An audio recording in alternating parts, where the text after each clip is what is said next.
मोहनपुर नाम के गांव में गरीब शिव भक्त मुकेश रहता था। बीवी और एक बेटी के साथ मुकेश का एक छोटा सा परिवार था। वो कोयले के खान में काम करता था। और कब तक चलेगा ऐसे? कितनी मेहनत का काम है ये, और उसके लिए मालिक बस इतने से पैसे देते हैं। क्या ही कर सकते हैं, भगवान ने हमें गरीब बनाकर जो भेजा है। भगवान इंसान को मौका देते हैं मालती। मुझे पक्का यकीन है कि शिवजी मुझे भी मौका देंगे। जय भोलेनाथ। हाँ जी, आप सही कह रहे हो। हमारी बिटिया की शादी के लिए भी तो कुछ पैसे और जेवर जमा करना होगा। मुकेश की तरह गांव का हर एक आदमी कोयले की खान में काम करता था और सभी अपने मालिक रामदास से परेशान थे। ये मालिक हम लोगों से दिन भर मेहनत करवाता है और उसके बदले हमें जितना पैसा देता है उससे हम पेट भर के खाना भी नहीं खा पाते। तो चलो भैया, मालिक से बात करते हैं।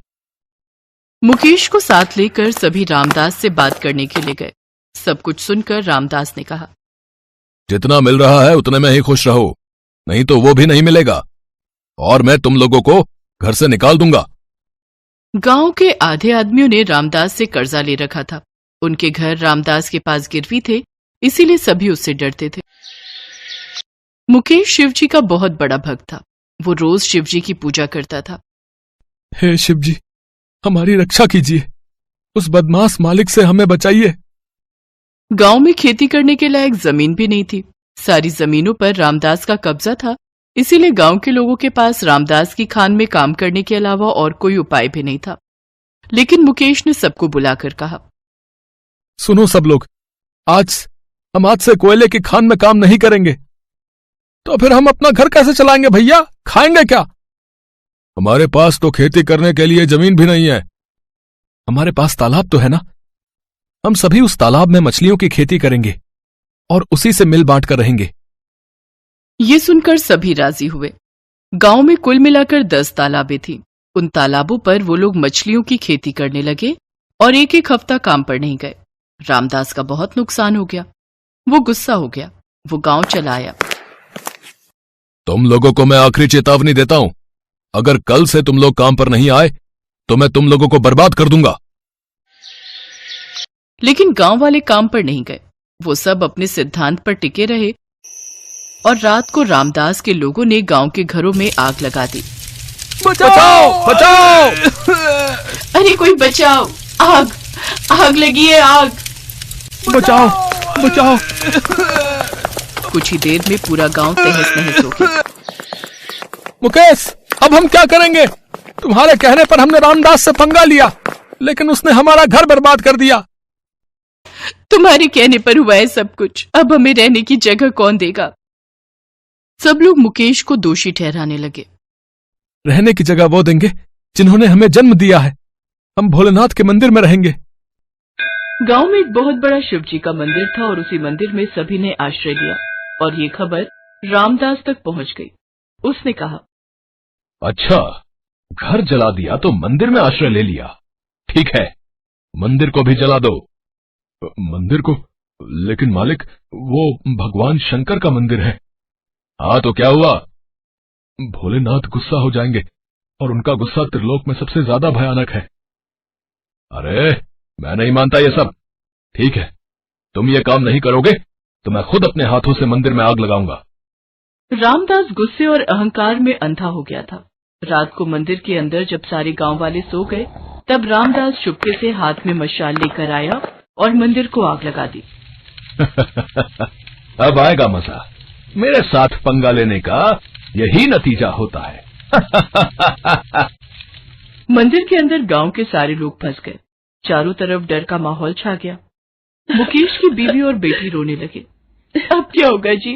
अब सब कुछ खत्म हो जाएगा। गांव वाले पागलों की तरह दीवार पर अपना सर कूटने लगे। मुकेश ने चिल्लाकर कहा, सुनो सब लोग, तुम सभी भोलेनाथ के आश्रय में हो। डरो मत, शिवजी को मन से बुलाओ, वो सब कुछ ठीक कर देंगे। मुकेश के साथ साथ सभी आदमी, औरतें और बच्चे शिवजी की मूर्ति के सामने बैठ गए। शिव शंकर को जिसने पूजा उसका ही उपकार हुआ। अंतकाल को भवसागर में उसका बेड़ा पार हुआ। भोले शंकर की पूजा करो। जय शिव शंकर, जय भोलेनाथ। मंदिर के अंदर से भजन की आवाज सुनकर रामदास चौंक गया। अच्छा, तो शिवजी का भजन गाया जा रहा है। ठीक है, मैं भी देखता हूँ भजन में ज्यादा ताकत है या आग में। और तभी अचानक से आसमान में काले बादल छा गए और तेज बारिश आई। आग बुझ गई। जय शिव शंकर, जय भोलेनाथ। और तभी स्वयं भोलेनाथ वहां प्रकट हुए। रामदास, तूने आज मेरा बहुत अपमान किया है, साथ साथ मेरे भक्तों को भी नुकसान पहुंचाने की कोशिश की है, इसीलिए आज तू खुद आग में जलेगा। शिव जी ने रामदास को बचाओ, कर दिया। बचाओ, हे शिव जी, आपकी कृपा से रामदास से तो हमें मुक्ति मिल गई, लेकिन हम अपना पेट कैसे भरेंगे? इस गांव में खेत नहीं बचे, सारे खेतों को खोद कर कोयले की खान बना लिया है रामदास ने। ठीक है, इस गांव में बहुत सारे तालाब हैं, मैं सारे तालाबों को पेट्रोल का तालाब बना देता हूँ, वही बेचकर तुम सब अमीर हो जाओगे। शिवजी ने वही किया। पेट्रोल के तालाबों से पेट्रोल बेचकर सभी अमीर हो गए और शिवजी की कृपा से खुशी खुशी जीने लगे।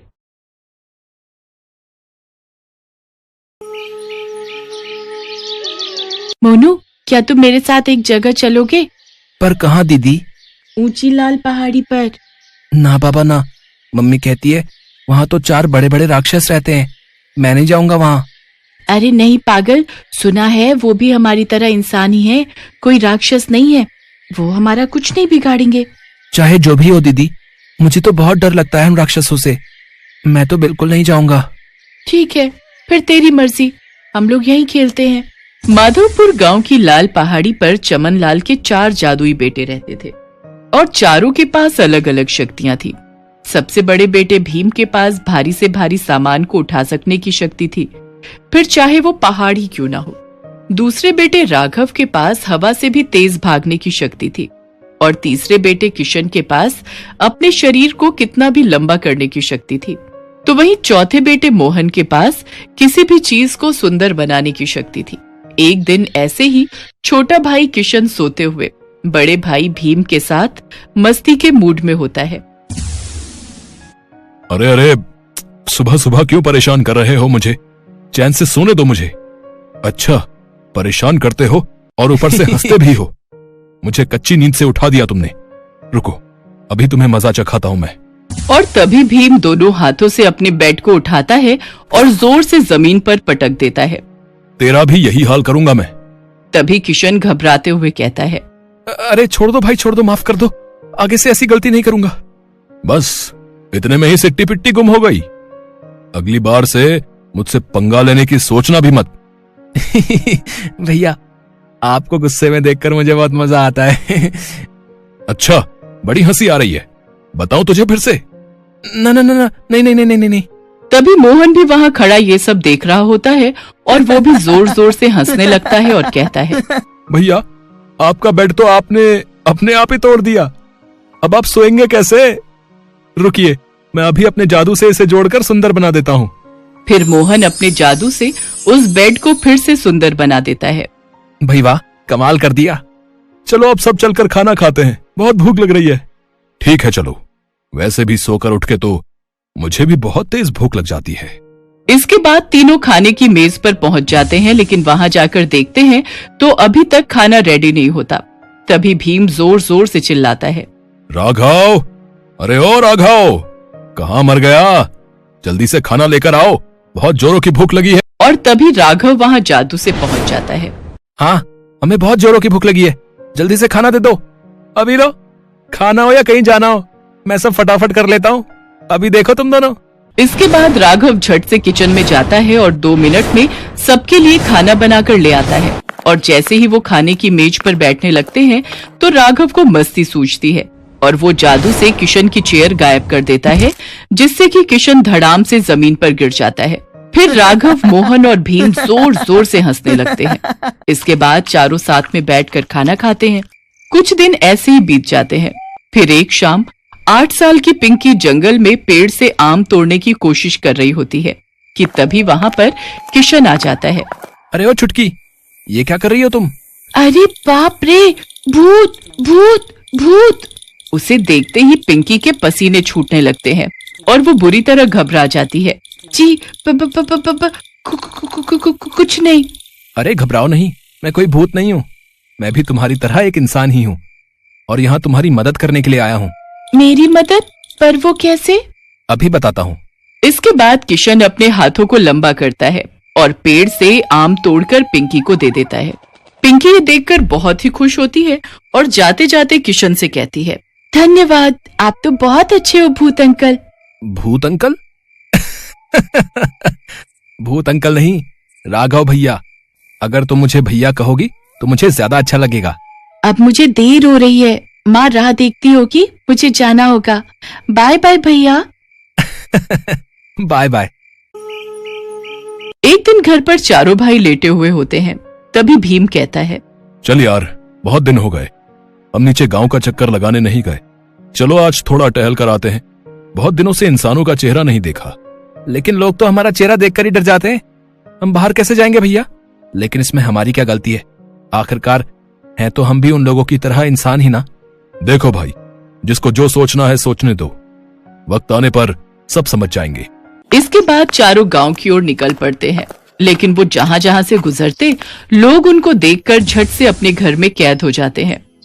देखो भैया, हम लोगों को देखकर सब लोग कैसे भाग रहे हैं। तुम जरा यहीं ठहरो, देखो अभी मैं कैसे मस्ती करके आता हूँ। फिर किशन अपना लंबा सा हाथ करके दुकान में बैठे लाला के सिर की टोपी उठा लेता है। लाला अपने गंजे सिर पर हाथ फेरते हुए देखता है तो वो उन चारों को देखकर घबरा जाता है और कहने लगता है, तुम लोग यहाँ पर क्या कर रहे हो? इसके बाद किशन जादू से लाला के बगल में जाकर खड़ा हो जाता है और उसके कंधे पर हाथ रखते हुए कहता है, क्यों लाला, हम यहाँ नहीं आ सकते क्या? अरे तुमसे थोड़ा बतियाने आए हैं। अरे बचाओ, कोई तो बचाओ मुझे। ए किशन, अब तो खाली पीली लोगों को परेशान करना बंद कर और चल वापस आ।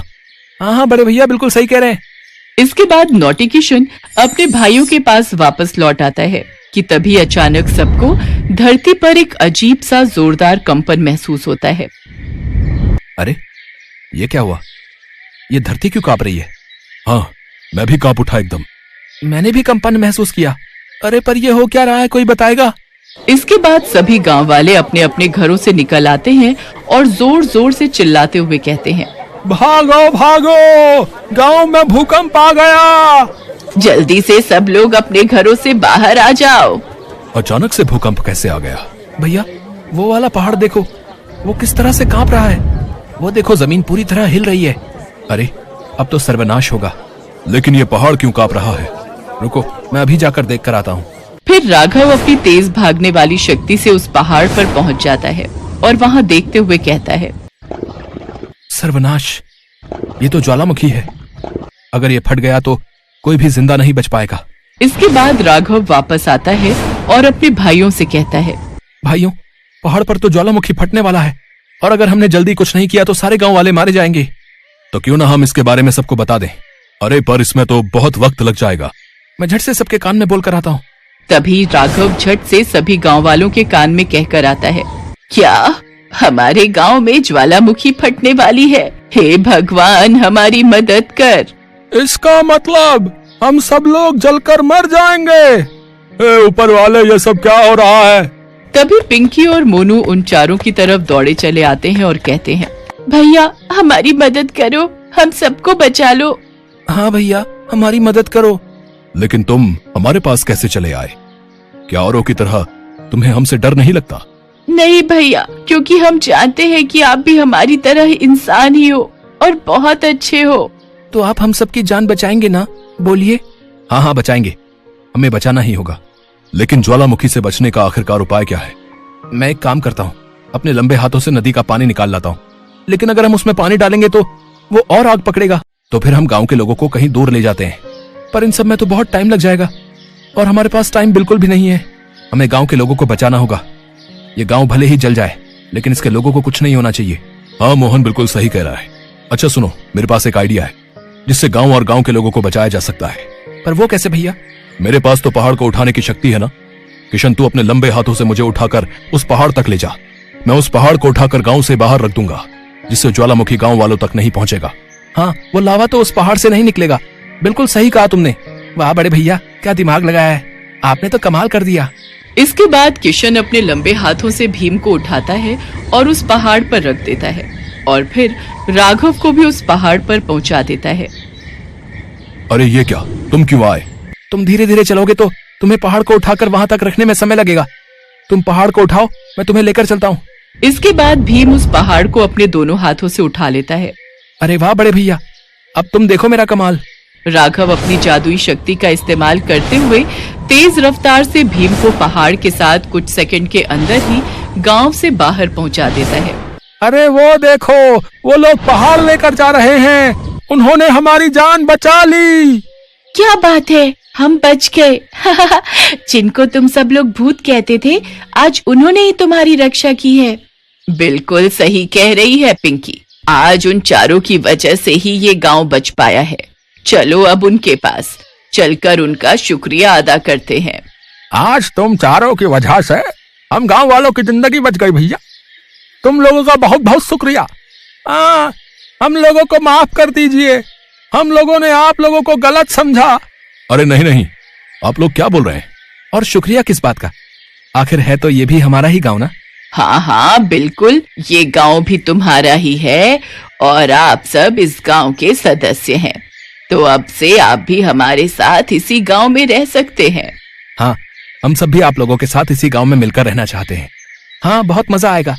हम सब साथ रहकर बहुत एंजॉय करेंगे। इसके बाद सभी गांव वाले और चारों जादुई भाई जोर जोर से हंसने लगते हैं। साथ ही पूरा गांव उनकी जय जयकार करने लगता है।